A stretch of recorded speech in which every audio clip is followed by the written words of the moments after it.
मऊ की ये क्रांतिकारी धरती और यहाँ उपस्थित ये जो पुलिस के साथी हैं, आप जाओ भाई उधर, आप जाके अपना काम देखो, जो उस पे है उनको रोको। वहां गेट के उस तरफ जाओ, कुछ लोग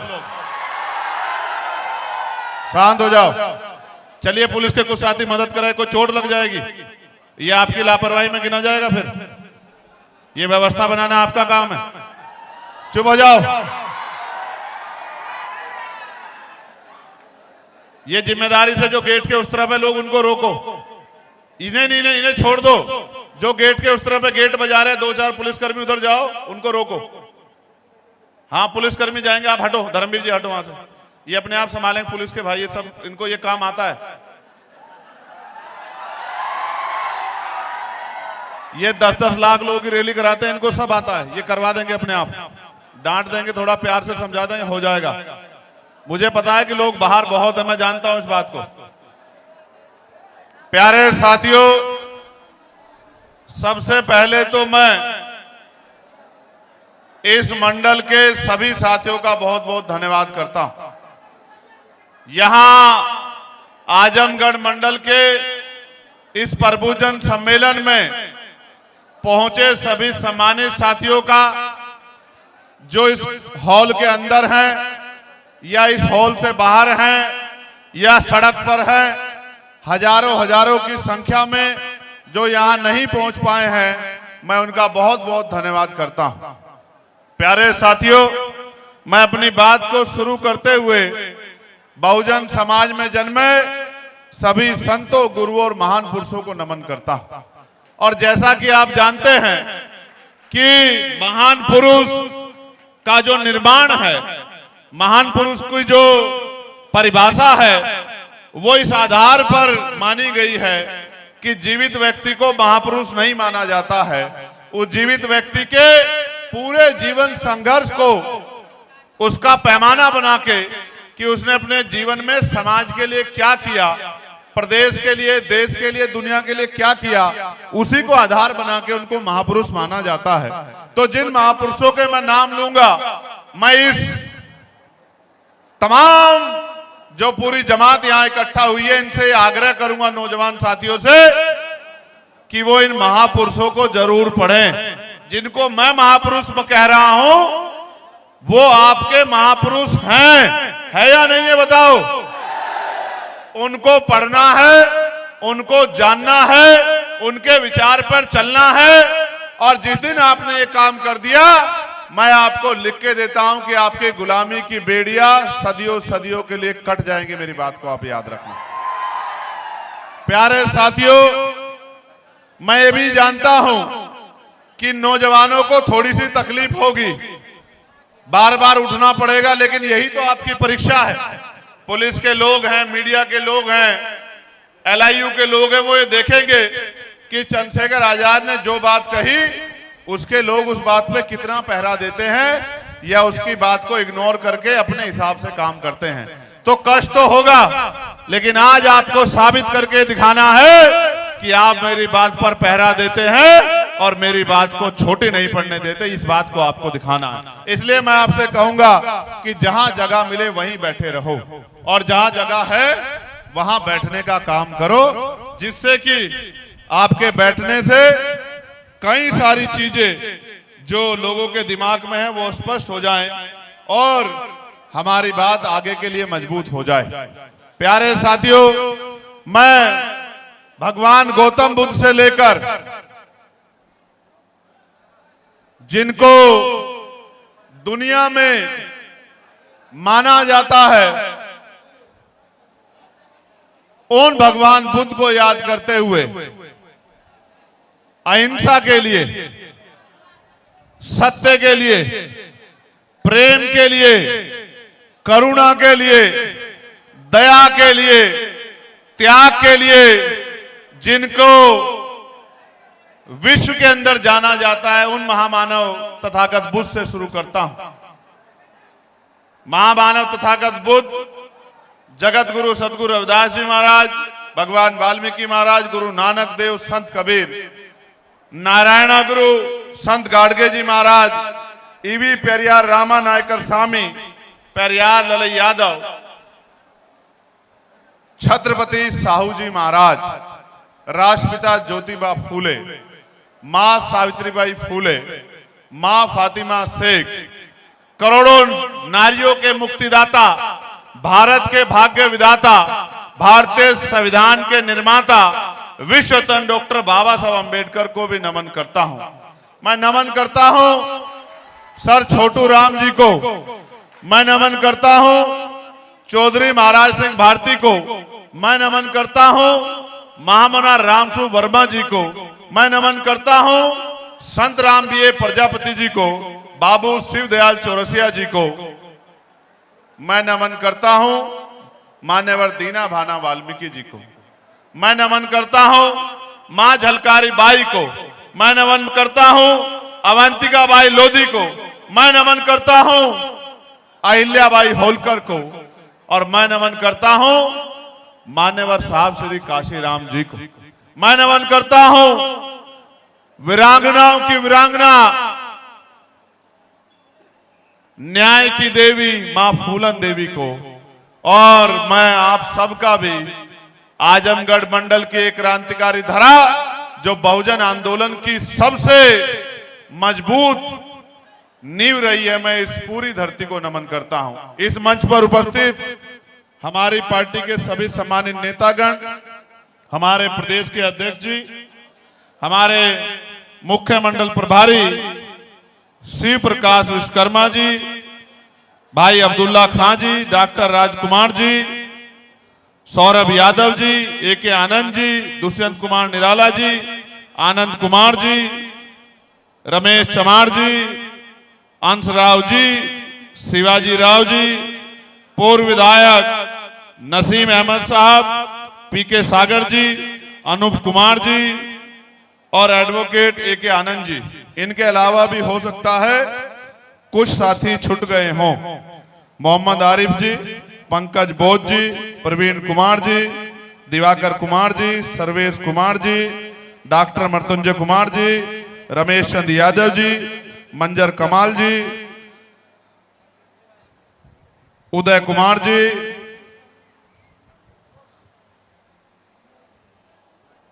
इनके साथ साथ मीडिया के बंधुओं, पुलिस के भाइयों और मेरे नौजवान साथियों, सम्मानित बुजुर्गों, माताओं, बहनों, छोटे प्यारे बच्चों, आज मुझे प्रबुद्धजन सम्मेलन में आपके बीच आने का मौका मिला और ये प्रबुद्धजन सम्मेलन एक ऐतिहासिक तहरीक है।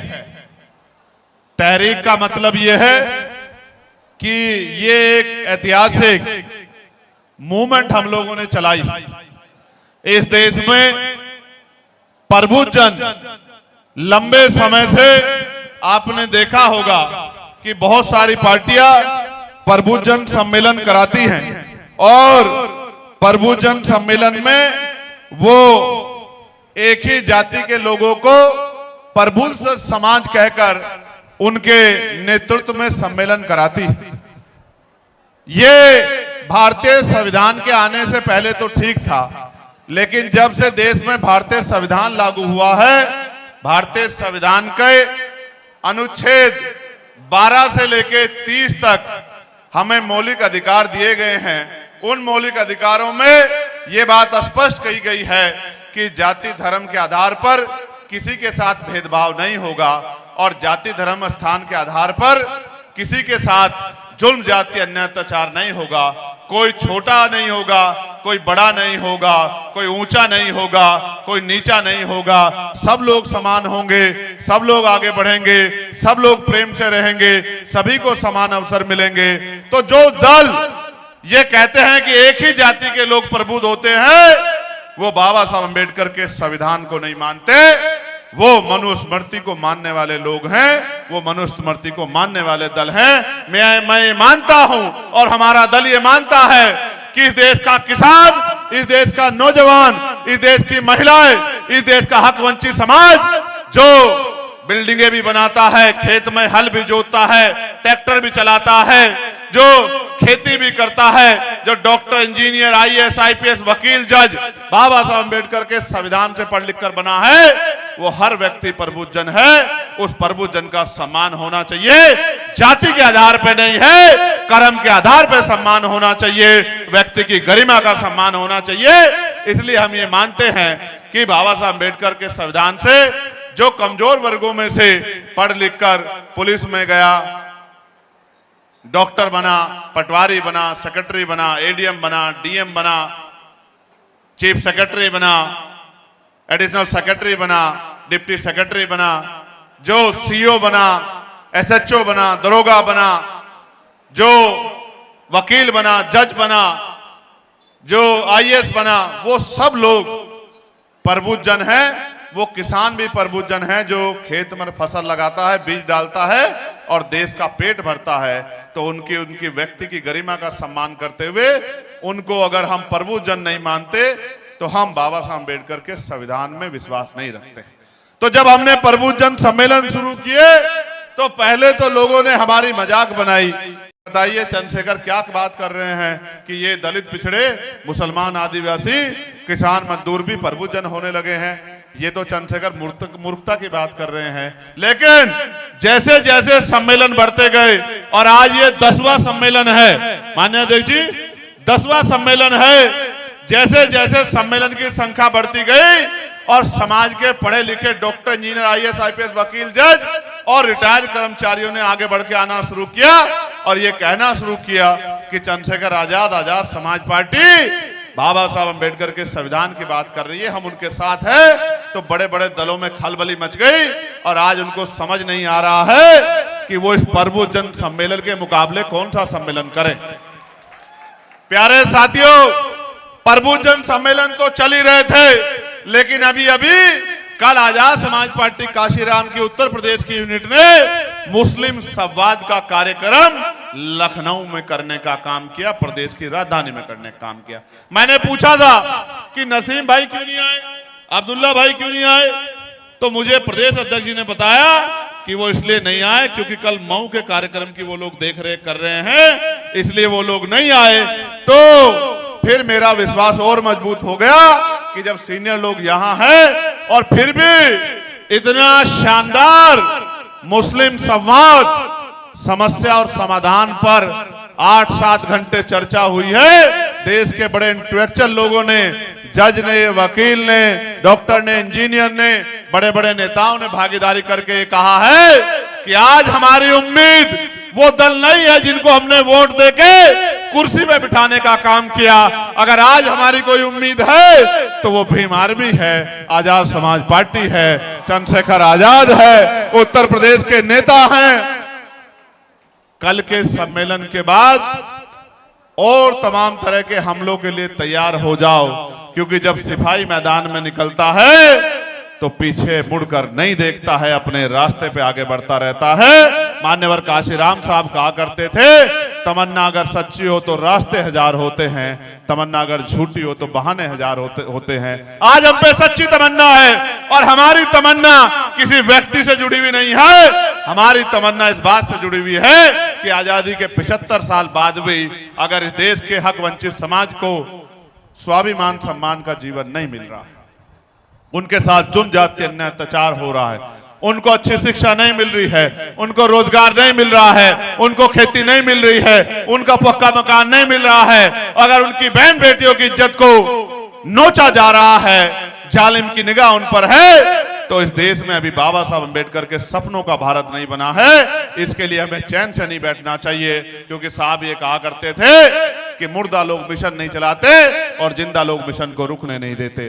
प्यारे साथियों, जो लोग मजाक उड़ाते थे कि नौजवान क्या करेंगे, उन्हीं नौजवानों ने 2024 में उत्तर प्रदेश के अंदर अपना लोहा मनवाने का काम किया और आजाद समाज पार्टी का मेंबर ऑफ पार्लियामेंट जिताने का काम किया।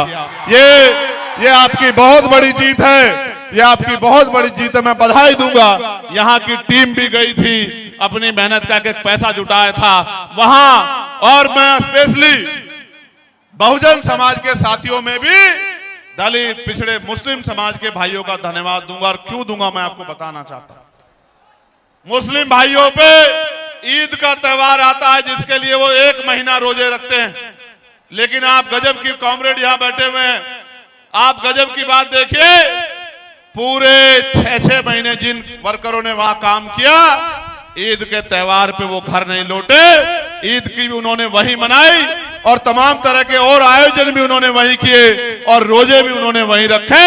लेकिन उन्होंने कहा हमारी ईद तो तब मनेगी जब हमारी मेहनत से 4 जून को रिजल्ट आएगा 2024 को, और हमारा भाई सांसद में लोकसभा का सदस्य बन के जाएगा और पूरे देश के हक वंचित समाज की आवाज उठाएगा।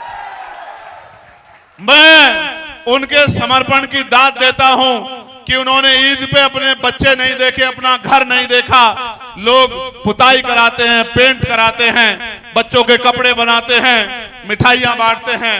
उन्होंने मिठाइयां नहीं बांटी, बच्चों के कपड़े नहीं बनाए, उन्होंने पेंट नहीं कराया। जो पैसा उनके पास था उसको जोड़ के मिशन में लगाया। इसी को कहते हैं आंदोलन, इसी को कहते हैं तहरीक।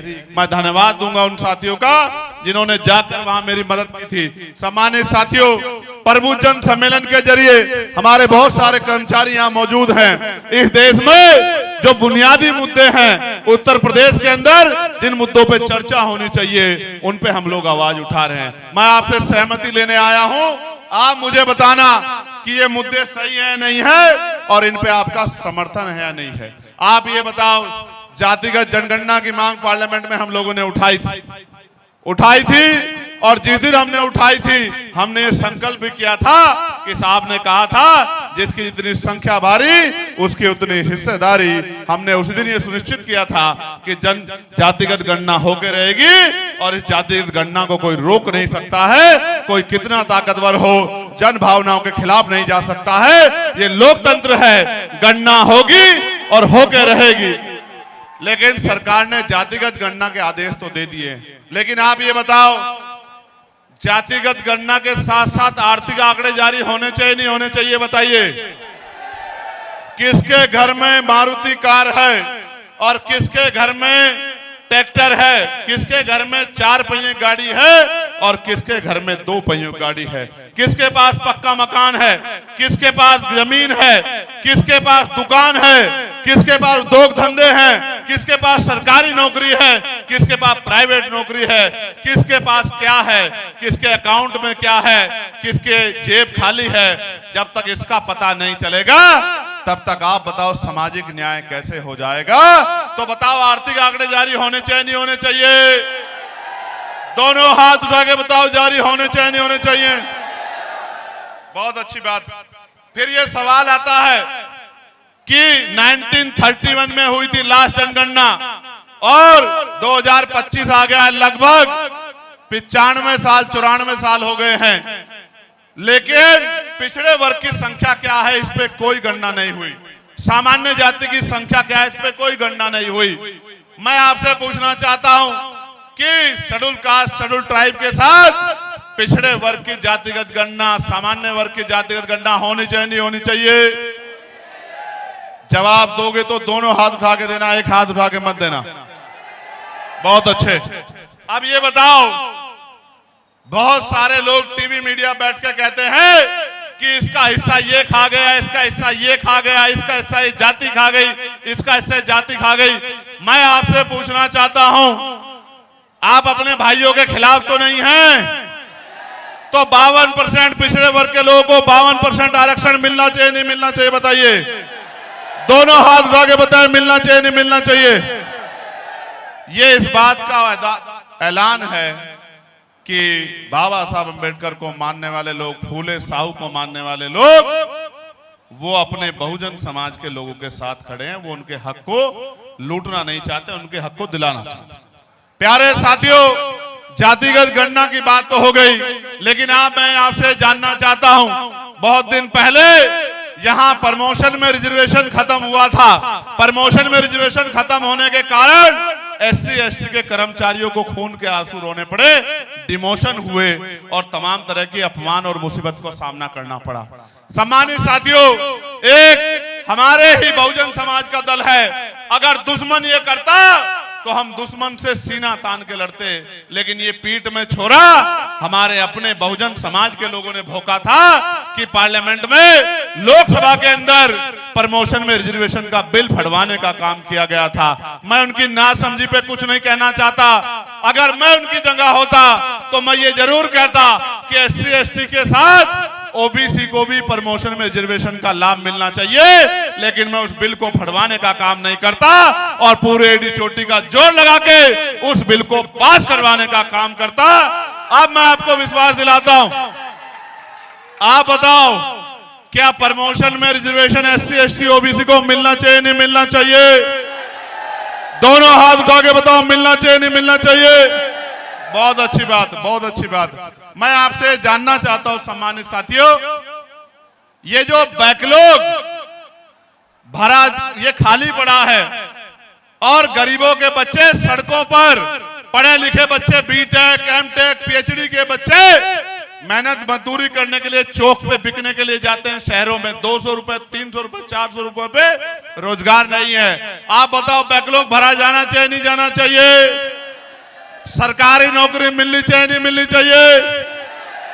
प्यारे साथियों, निजीकरण करके जिस तरह से सरकारी सिस्टम को खत्म किया जा रहा है, सरकारी सिस्टम समझते हो, सरकारी सिस्टम में जवाबदेही है।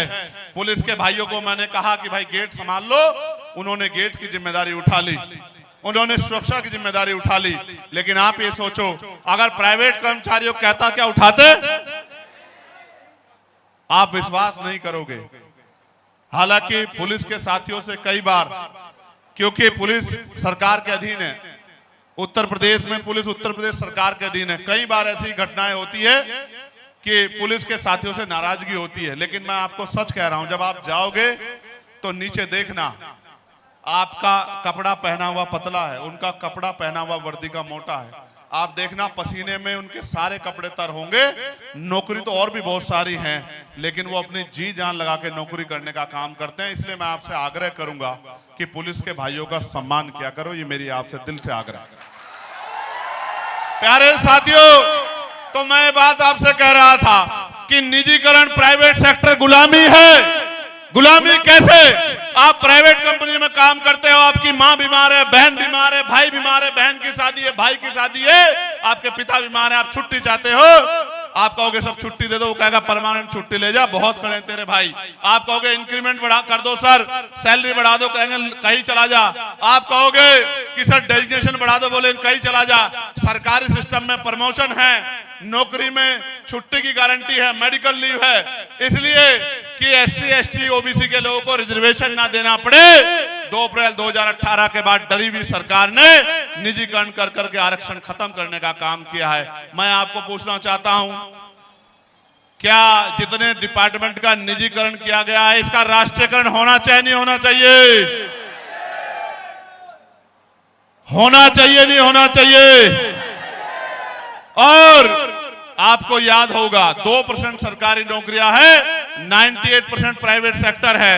अगर पार्लियामेंट में प्राइवेट सेक्टर में आरक्षण की मांग का बिल कोई लेके आया था तो वो भी आपका भाई चंद्रशेखर आजाद ही लेके आया था। उसके बाद तो तमाम नेता जो हैं बात करने लगे हैं। अगर पहली बार SC ST OBC को निजी क्षेत्रों में आरक्षण मिले, इसकी मांग कोई लेके आया था, इसका बिल कोई लेके आया था, तो आप चेक करवा लेना ऑन रिकॉर्ड, पार्लियामेंट में आपका अपना सांसद चंद्रशेखर आजाद लेके आया था। बाकी लोगों ने बैठ के तमाशा देखा। प्यारे साथियों, एक और बहुत बड़ी समस्या हमारे आसपास घूम रही है और वो सवाल मेरा आपसे है। मैं आपसे जानना चाहता हूं, जनता की मांग है कि चुनाव EVM से नहीं बैलेट पेपर से होना चाहिए। मैं आपसे पूछना चाहता हूं, आप अगर बैलेट पेपर के समर्थन में हैं तो जब मैं बैलेट पेपर कहूं तो दोनों हाथ उठा लेना, और जब मैं EVM कहूं तो अगर आप समर्थन में नहीं तो हाथ नीचे कर लेना। जबकि मैं तो EVM से जीता हूं, लेकिन आप नहीं जानते, 1.25 महीना रखवाली करवा के वेयर हाउस की तब जीता हूं और सारी फॉर्मेलिटियां पूरी करके फॉर्म 17C लेके और एक जानकारी जुटा के जीता हूं। क्योंकि मान्यवर काशीराम साहब कहते थे कि बैलेट के साथ साथ बुलेट की तैयारी भी रखनी है, अपने अधिकार को लूटने नहीं देना, अपने अधिकार को छीनने नहीं देना। तो आप ये बताओ, आप चाहते हैं EVM से चुनाव हो? गलत फहमी मत करो, इसी तरह चल रहा है देश में है। अगर ईवीएम से चुनाव चाहते हो तो हाथ खड़े करो।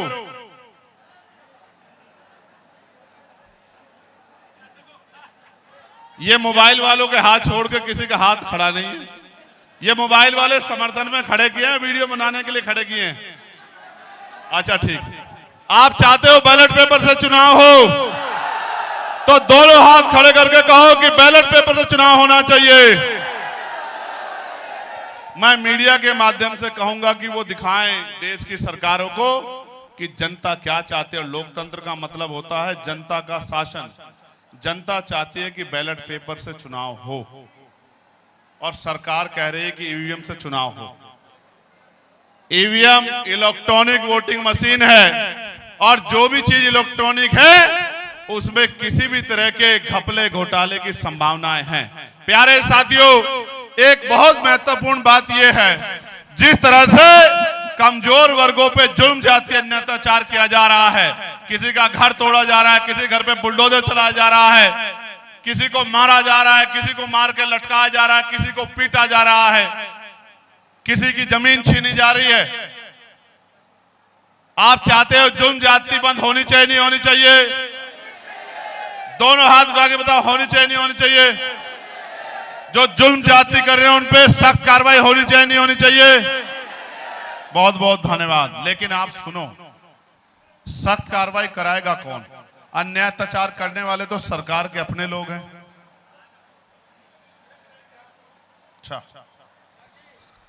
मीडिया भी नीले साफे में है। अच्छा, तो ये जुल्म जाति तो तभी रुकेगी जब इस निरंकुश सत्ता को आप पलट के और अपने लोगों को कुर्सी पर बिठाएंगे।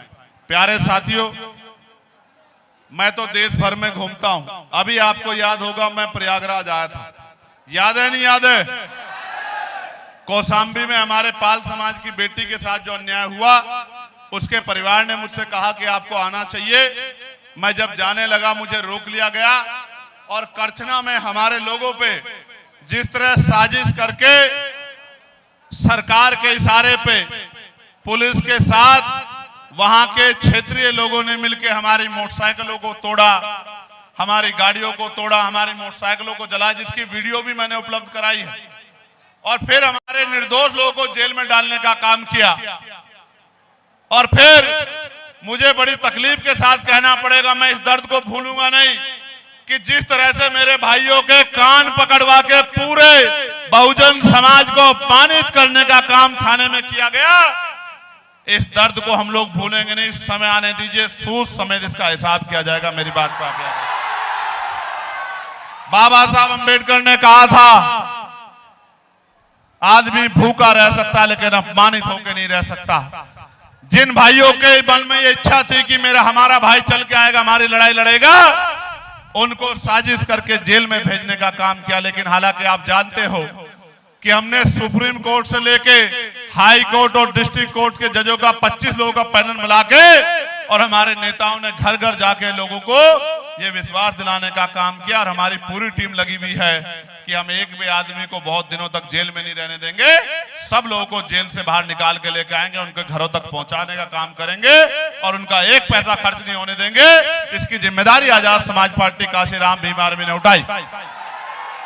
प्यारे साथियों, देश में क्या चल रहा है ये तो अलग बात है, लेकिन कुछ आवश्यक बात मैं आपको बताना चाहता हूं। मीडिया के साथी भी मौजूद हैं। बलिया जिले के नरई थाना क्षेत्र में एक दर्दनाक घटना सामने आई, जहां 12 साल की एक दलित समाज की बच्ची को रेप करके उसको फांसी पे लटका दिया गया। जब ये घटनाएं सुनता हूं तो मुझे बड़ी अंदर तक पीड़ा होती है। लेकिन मेरे भाइयों, अभी मेरे हाथ में वो ताकत नहीं है कि मेरे हाथ में भी वो ताकत नहीं है कि मैं जिन अपराधियों ने ये किया उन अपराधियों को उनके अपराध की सख्त सजा दिला सकूं। ये मेरे हाथ में नहीं। उनको उनकी सही जगह पहुंचा सकूं, ये ताकत मेरे हाथ में नहीं। लेकिन मैं ये भी बताना चाहता हूं कि उत्तर प्रदेश की कानून व्यवस्था का यह हाल है जहां 12 साल की बच्चियां भी सेफ नहीं है और मुख्यमंत्री बड़े बड़े वादे करते हैं, मंचों पे बड़े बड़े भाषण देते हैं। अभी यहां बाराबंकी में आपने सुना होगा, एक शेड्यूल कास्ट का बच्चा जो अपने परिवार के साथ गया था जल चढ़ाने के लिए, मंदिर में उसको किस तरह पीटा गया, ये भी आपने वीडियो जो है कल से आपने सोशल मीडिया के माध्यम से देखा होगा। आपने देखा होगा इटावा में व्यासपीठ पे बैठने पर, भागवत कथा कहने पर किस तरह यादव समाज के लोगों की चोटी काटी गई। उनको मूत्र से क्या किया, शुद्धिकरण किया गया। और ये सिर्फ यादव समाज के लोगों के साथ नहीं हुआ, ये साहू समाज के लोगों के साथ भी हुआ, ये कुर्मी समाज के लोगों के साथ भी हुआ, ये और भी लोधी समाज के कथावाचकों के साथ भी हुआ। मध्य प्रदेश में मैंने अपनी आंखों से देखा है, क्योंकि मैं तो तमाम जगह लड़ाई लड़ता हूं।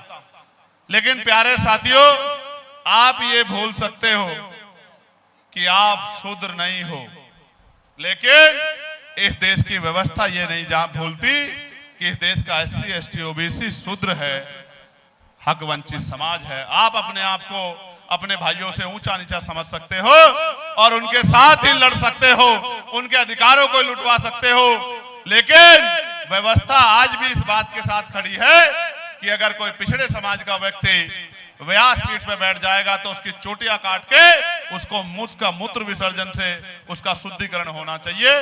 ये बात आपके लिए एक आईना है कि आपको समझ आए कि आपको आपका अपना कौन है और आपका पराया कौन है, आपको किसके साथ रहना चाहिए और किन कर्मों को करना चाहिए। आपके लिए बहुत बड़ा उदाहरण है।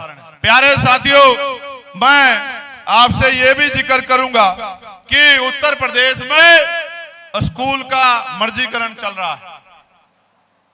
जैसे आपको याद होगा, प्रधानमंत्री जी ने कहा कि भाई जो अमीर लोग हैं वो गैस की सब्सिडी को छोड़ दे, जिससे गरीबों को गैस की सुविधा मिल जाए। इसी तरह से स्कूलों का मर्जीकरण किया जा रहा है। ये शिक्षा के अधिकार पे हमला है, ये बाबा साहब अम्बेडकर के विचार पे हमला है। बाबा साहब अम्बेडकर का अपमान तभी नहीं होता जब उनकी मूर्ति तोड़ दी जाती है, उनके बारे में अपशब्द कहे जाते हैं, जब बाबा साहब अम्बेडकर के द्वारा बनाए गए संविधान के, उनके लक्ष्य के, उनके उद्देश्य के, उनके विचारों पे जब हमला होता है, उस संविधान का वोलेशन होता है, तो ये भी बाबा साहब के ऊपर हमला होता है। बाबा साहब ने तो पहली लाइन से कहा शिक्षित बनो। आप मुझे बताओ, सरकारी स्कूल में किसके बच्चे पढ़ते हैं? अमीरों के, गरीबों के? तो गरीबों के बच्चे जहां पढ़ते हैं उन स्कूलों को बंद कर रहे हो। अमीर तो अपने बच्चों को प्राइवेट स्कूल में पढ़ा लेंगे, लेकिन गरीब अपने बच्चों को कहां पढ़ाएंगे? 3 किलोमीटर 4 किलोमीटर गरीब अपना बच्चा लेके नहीं जा पाएगा, और जब गरीब का बच्चा पढ़ेगा नहीं तो आगे कैसे बढ़ेगा?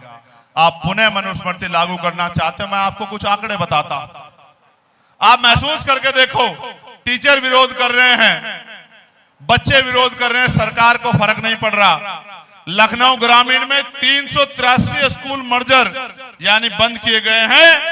14,248 बच्चों का भविष्य प्रभावित हुआ। मीडिया के साथी सुन लेना, 3,383 स्कूल मर्जर किए गए, 14,248 बच्चों का भविष्य प्रभावित हुआ है।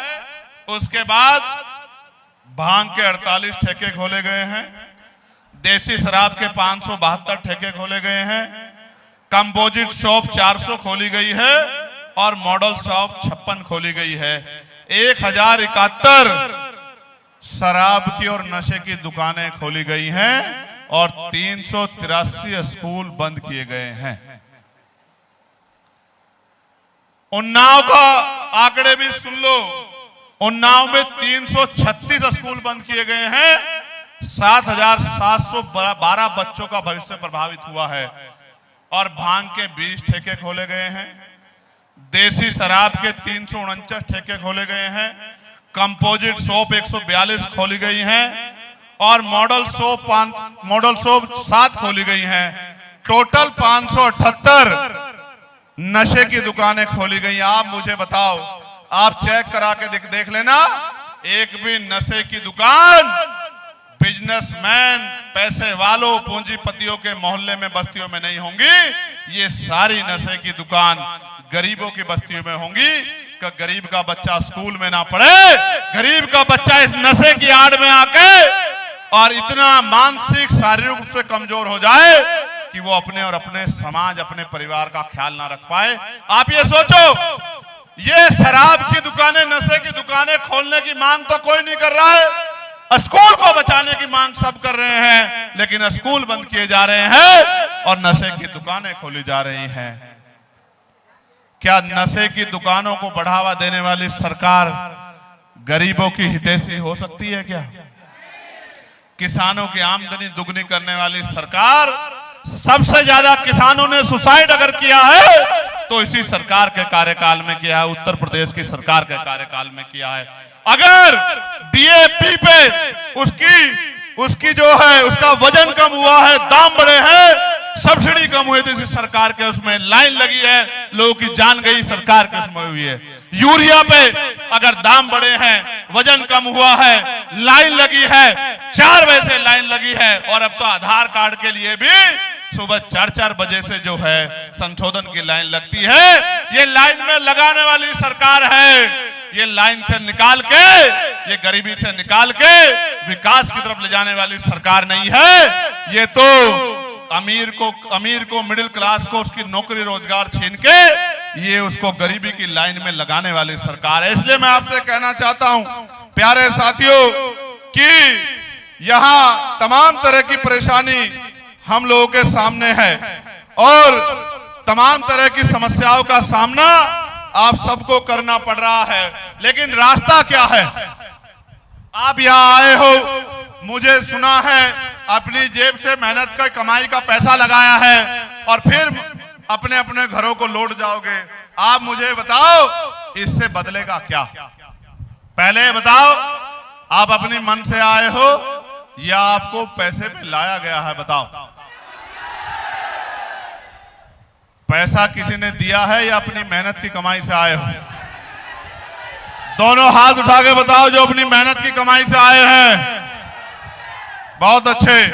तो आप मेरी बात पे अब गौर करो मेरे भाइयों।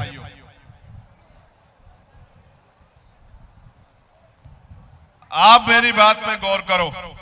ये बात मैं आपसे इसलिए कह रहा हूं कि आपको समझ आना चाहिए कि हमें काम क्या करना है। मैं सवाल करूंगा, आप जवाब देते रहना। स्कूल कहां बनेंगे कौन तय करता है? कौन तय करता है? हॉस्पिटल कहां बनेंगे कौन तय करता है? यूनिवर्सिटी कहां बनेगी कौन तय करता है? एयरपोर्ट कहां बनेंगे कौन तय करता है? मेडिकल कॉलेज कहां बनेंगे कौन तय करता है? इंडस्ट्रियल एरिया कहां लगेगा कौन तय करता है? पेट्रोल के दाम कौन तय करता है? डीजल के दाम कौन तय करता है? बैकलॉग भरने का काम किसका है? निजीकरण रोकने का काम किसका है? नई नौकरी देने का काम किसका है? जिसके पास जमीन नहीं जमीन देने का काम किसका है? महिलाओं को रोजगार देने का काम किसका है? जिन पे आज घर नहीं उनको घर देने का काम किसका है? न्याय दिलाने का काम किसका है? किस क्षेत्र में सड़क बनेगी, नाली बनेगी, बिजली के लिए पावर हाउस लगेंगे, बिजली के दाम क्या होंगे, पानी के दाम क्या होंगे, ये कौन तय करता है? अच्छी एजुकेशन मिलेगी, उसकी कीमत क्या होगी कौन तय करता है? अच्छा इलाज मिलेगा, उसकी कीमत क्या होगी कौन तय करता है? डॉक्टर होंगे नहीं होंगे कौन तय करता है? दवाइयां मिलेंगी नहीं मिलेंगी कौन तय करता है? किसानों की फसल को उनका दाम मिलेगा नहीं मिलेगा कौन तय करता है? नौजवानों को बेरोजगारी भत्ता मिलेगा नहीं मिलेगा कौन तय करता है? सब कुछ सरकार तय करती है और लोकतंत्र में जनता सरकार चुनती है। कुर्सी पे योगी आदित्यनाथ जी बैठे रहेंगे तो आपके बच्चों का भविष्य कैसे बदल जाएगा? आप मुझे बताओ। देखो, एक बात यहां से आई है कि सरकार की मानसिकता ठीक नहीं है। मैं इस बात से सहमत नहीं हूं।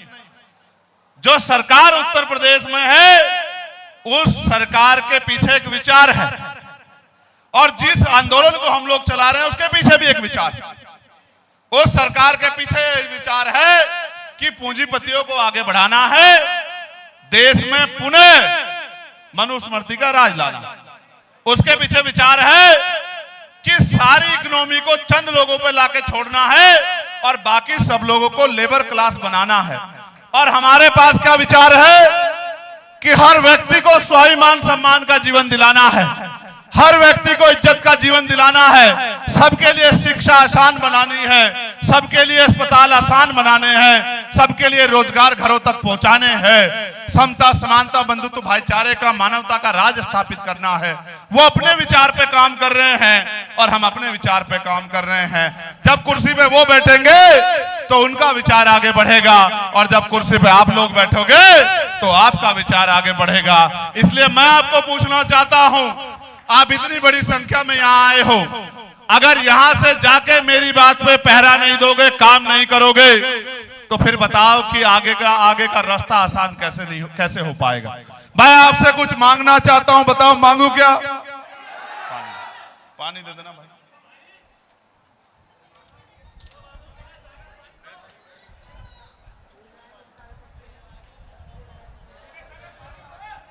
मैं जानता हूं गर्मी बहुत है, मगर मैं आपकी बहादुरी को भी जानता हूं मेरे बहादुर साथियों।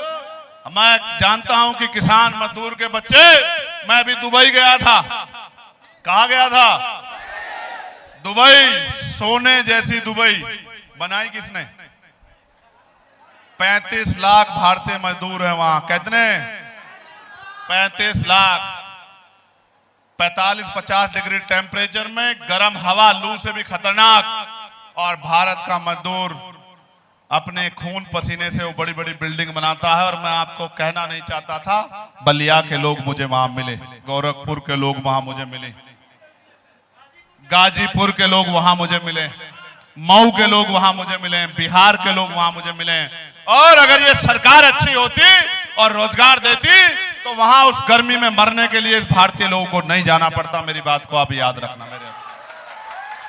तो मैं आपसे मांगना चाहता हूं, मैं देखता हूं कि आप मोटरसाइकिलों पे दौड़ते हो, मैं देखता हूं आप झंडा उठाते हो, मैं देखता हूं कि आप मेरी आवाज पे पहरा देते हो, लेकिन सच में अगर इस आंदोलन को कामयाब करना चाहते, क्योंकि मैं ज्यादा कुछ नहीं कर रहा हूं, मैं महापुरुषों के रुके हुए काम को आगे बढ़ाने का प्रयास कर रहा हूं, आपसे मदद मांगने आया हूं।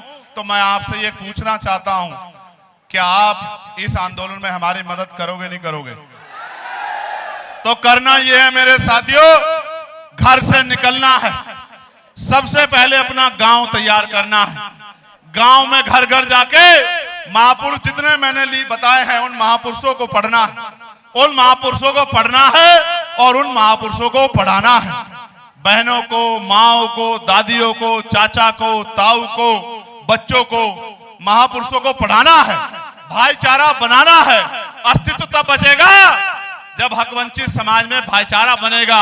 छोटी छोटी स्वार्थों को, लड़ाइयों को पीछे हटाना है और अपनी मुट्ठी को ताकतवर बनाना है। और लोकतंत्र में लाठी डंडों तलवारों से राज नहीं बदलता, बंदूकों भालों से राज नहीं बदलता। संवैधानिक तरीका है, जिनका वोट होगा उनका राज होगा। मान्यवर काशीराम साहब ने नारा दिया था कि वोट हमारा, राज तुम्हारा, नहीं चलेगा, नहीं चलेगा। मैं आज आपसे पूछना चाहता हूं कि आपकी वोट पे हक किसका बैठता है? आप अपने दिल से बताइए।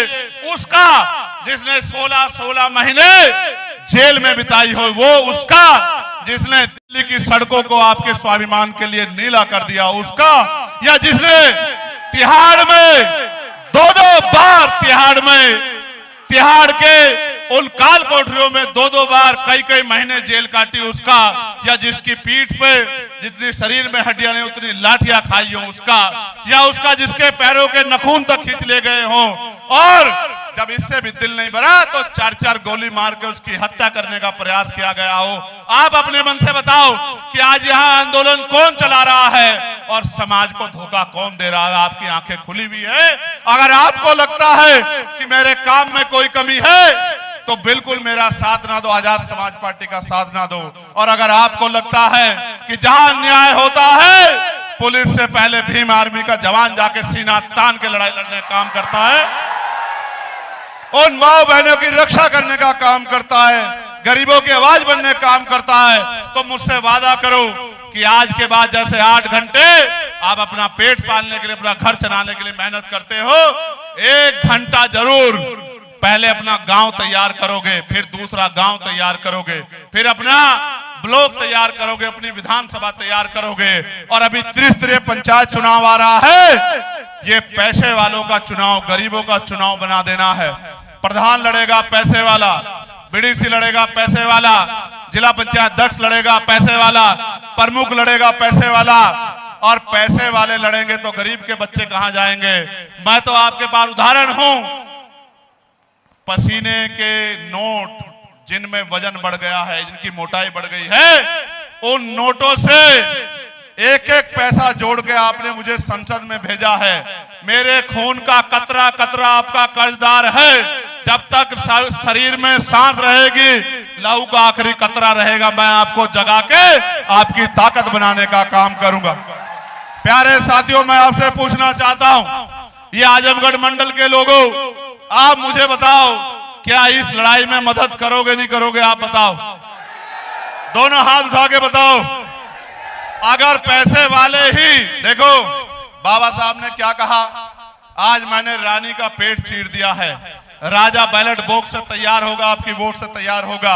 आप ये बताओ, अगर पैसे वाले लोग ही कुर्सी पे बैठेंगे तो ये गरीब के पढ़े लिखे बच्चे कहां जाएंगे, जिनके दिल में काम करने का जज्बा है और सीने में दर्द है, जो मिट तो सकते हैं, झुक नहीं सकते। आप मुझे बताओ, ये कहां जाएंगे?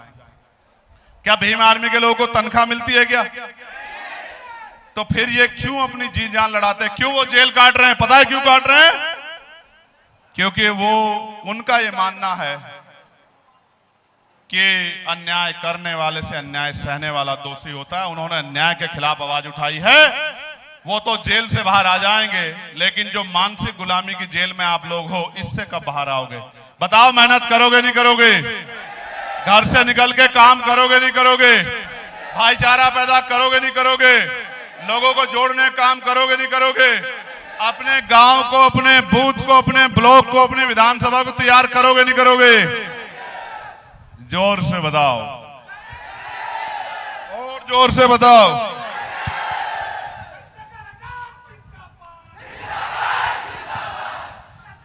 अगर मेरे प्यारों, अगर जिंदाबाद के नारे से, अगर जिंदाबाद के नारों से आपकी ताकत बन जाती, तो मैं आपके जिंदाबाद के नारे आपसे भी ताकतवर तरीके से लगाता। लोकतंत्र है, जिनके लोग मजबूत होंगे, जिनके लोगों में त्याग होगा, जिनके लोगों में समर्पण होगा, जिनके लोगों में संघर्ष करने का जज्बा होगा, वही राजकाज करेंगे। इसलिए आपसे कह रहा हूं, घर से निकलो, मदद कराओ, डरो मत, घबराओ मत। अगर बाबा साहब अंबेडकर डर जाते और अपने 4-4 बच्चों के बारे में सोचते, तो क्या आज चंद्रशेखर यहां खड़ा हो पाता? अगर काशीराम साहब अपने परिवार के बारे में सोचते, अपने बारे में सोचते, तो क्या आज आप लोग यहां बैठ पाते? तो फिर इसलिए आप अगर घर बैठ जाओगे तो कैसे आंदोलन आगे बढ़ेगा? आप बताओ, बढ़ेगा क्या? तो मदद करोगे नहीं करोगे? बताओ, पक्का करोगे? मदद करोगे? काम बहुत जल्द शिक्षा के मर्जीकरण के खिलाफ लखनऊ में बड़ा आंदोलन करूंगा। आओगे नहीं आओगे? दोनों हाथ उठा के बताओ, आओगे नहीं आओगे? गरीबों के बच्चों का भविष्य बचाओगे नहीं बचाओगे? बाबा साहब के द्वारा दी गई शिक्षा को बचाओगे नहीं बचाओगे? तो अब मेरे साथ कुछ नारे लगाओ। जय भीम, जय भारत, जय संविधान, जय मंडल, जय जोहर, भारतीय संविधान जिंदाबाद, भारतीय किसान जिंदाबाद, भारतीय नौजवान जिंदाबाद, गरीब जनता जिंदाबाद, आजमगढ़ वासियों की जय हो, आजमगढ़ मंडल की टीम की जय हो। यहां उपस्थित तमाम बहनों का, भाइयों का, बुजुर्गों का कल्याण हो। प्यारे साथियों, एक आखिरी बात, ऐसे मुट्ठी बंद करो। भारतीय सेना जिंदाबाद, हमारे अर्धसैनिक बल जिंदाबाद, हमारी पुलिस जिंदाबाद। आप सुनो, कान से सुनो, पीआरडी के जवानों के लिए, होमगार्ड भाइयों के लिए, बहनों के लिए, आशा आंगनबाड़ी बहनों के लिए, भोजन माताओं के लिए, ग्राम पंचायत सेवकों के लिए, रोजगार सेवकों के लिए, पुलिस के जवानों के लिए, अगर किसी ने पार्लियामेंट में आवाज उठाई है, चाहे उनके वेतन का मामला हो, बॉर्डर स्कीम हटाने का मामला हो, या उनको सप्ताह में छुट्टी मिले, या उनकी वेतन विसंगतियां दूर हो, या उनको जो है उनके बच्चों को अच्छी शिक्षा मिले, ये मांग भी पार्लियामेंट में अगर किसी ने उठाने का काम किया है तो किसने किया है? जगत गुरु सदगुरु रविदास जी महाराज के जयंती पे छुट्टी करवाने का काम किसने किया? याद है नहीं याद है? बहुत बहुत धन्यवाद। जय